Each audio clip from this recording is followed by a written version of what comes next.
झारखंड में शराब कारोबारियों पर ईडी ने बुधवार को ताबड़तोड़ छापेमारी की।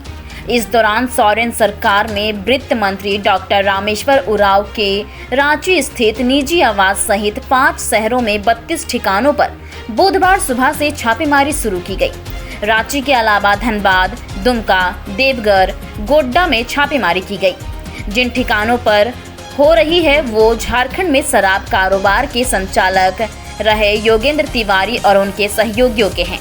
बताया जा रहा है कि ये छापेमारी वित्त मंत्री रामेश्वर उरांव के बेटे रोहित उरांव के शराब माफिया से कनेक्शन के कारण की गई।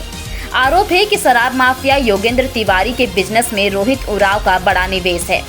ईडी की टीम सुबह 7 से 8 बजे के बीच बड़े शराब कारोबारी योगेंद्र तिवारी के रांची के हरमू स्थित आवास पर भारी संख्या में सुरक्षा बलों के साथ दबिश दी। साथ ही इस छापेमारी में रांची के एक वाहन एजेंसी के संचालक विनय सिंह, जमीन कारोबारी अभिषेक झा और कांग्रेस नेता मुन्नम संजय के घर पर भी रेड पड़ी है। इन सब घटनाओं पर कांग्रेस अध्यक्ष राजेश ठाकुर ने कहा कि अगर टारगेट कर हमारे मंत्री या सरकार को बदनाम करने की साजिश चल रही है तो हम डटकर विरोध करेंगे। सीएम हेमंत सोरेन के समन पर उन्होंने कहा कि हमारे मुख्यमंत्री जी पूरा सहयोग कर रहे हैं, फिर भी इस तरह से सरकार को अस्थिर करने का प्रयास किया जा रहा है।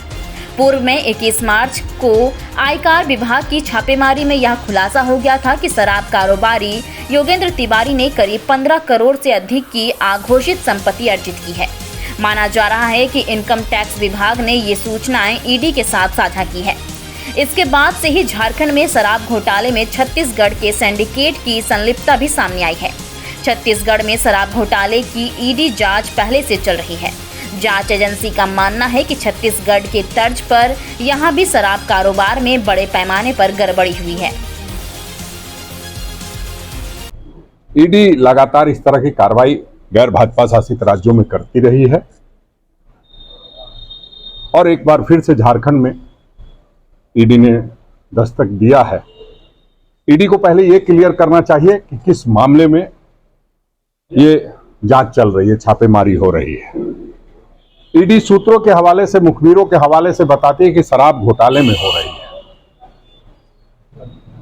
कभी माननीय मंत्री जी के आवास को बताया जाता है, कभी माननीय मंत्री जी के ऊपर छापेमारी बताई जाती है, कभी उनके बेटे के ऊपर बताई जाती है। जहां तक माननीय मंत्री जी का सवाल है, यह सर्वथा अनुचित है और गलत है कि उनके एक्ट पे कोई सवाल खड़ा करे। और बाकी अगर कोई वो मामले की जांच कर रहे हैं तो निश्चित रूप से ईडी अपनी जांच करती है, उससे हमें कोई ऐतराज नहीं है। लेकिन टारगेट करके सरकार को बदनाम करने के लिए, हमारे मंत्री को बदनाम करने के लिए अगर इस तरह की कोई साजिश रची जा रही है तो इसका हम लोग डटकर विरोध करेंगे। कल की तारीख है, मुख्यमंत्री को ईडी ने दोबारा बुलाया है। जानकारी मिल रही है कि आपने भी कहा है कि कोर्ट का दरवाजा खटखटाना चाहिए। नहीं, देखिए, जिस तरह से जब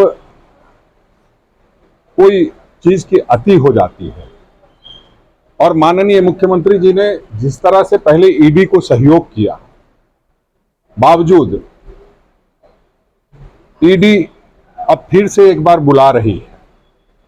और वो कब बुलाती है? जब 15 अगस्त को झंडा फहराना होता है माननीय मुख्यमंत्री को, उसको 14 अगस्त को उनको बुलाया जाता है।